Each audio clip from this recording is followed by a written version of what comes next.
Yesuus qabeenya lafarraan deegaa ta'us hafuura badhaadhaa yoon ta'e gooftaa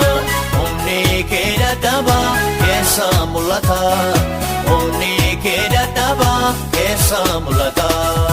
ayyaanni kee duwwaan nagaa Yesuus qabeenya lafarraan deegaa ta'us hafuura badhaadhaa yoon ta'e gooftaa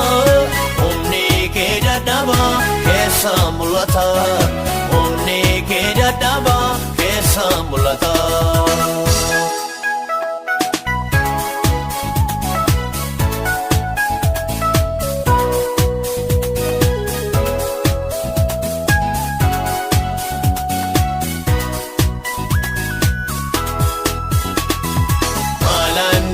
Yesuus qabeenya baay'ee tokkoo baatuuboo kootee otoo fayyee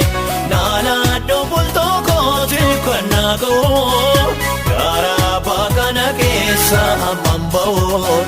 garaa baakana keessa hammam ba'oo ayyaanni kee duwwaan nagaa Yesuus qabeenya lafarraan deegaa ta'us hafuura badhaadhaa yoon ta'e gooftaa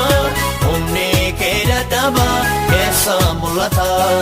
humni kee dadhabaa keessa mul'ata.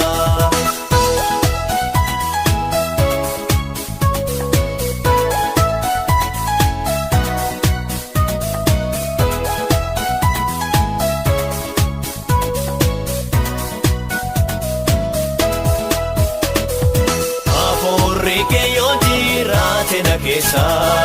garaa dhugaa beekoo tolna geessa otoon isa qaboo doobii keemamoo kiyyoo diina kootiin lamu qabamoo kiyyoo diina kootiin lamu qabamoo ayyaanni kee duwwaan nagaa Yesuus qabeenya lafarraan deegaa ta'us hafuura badhaadhaa yoon ta'e gooftaa humni kee dadhabaa keessa mul'ata humni kee dadhabaa keessa mul'ata.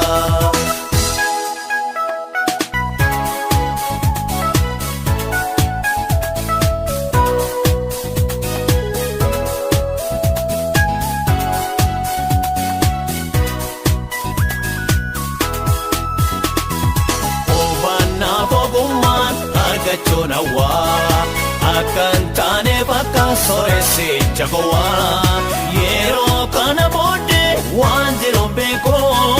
qulqulluun ergaan kee sonnana eegoo qulqulluun ergaan kee sonnana eegoo ayyaanni kee duwwaan nagaa Yesuus qabeenya lafarraan deegaa ta'us hafuura badhaadhaa yoon ta'e gooftaa humni kee dadhabaa keessa mul'ata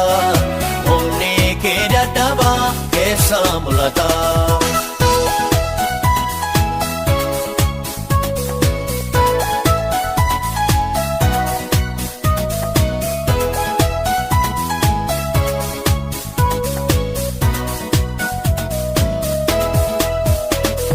Gurguddoonni baay'een otoo jiranii Obama jalatem zakiosine eti ke borita mena ilali akka karaticha nadoka gali akka karaticha nadoka gali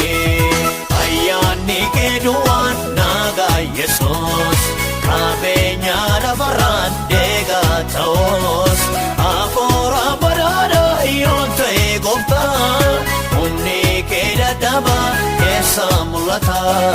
humni kee dadhabaa keessa mul'ata.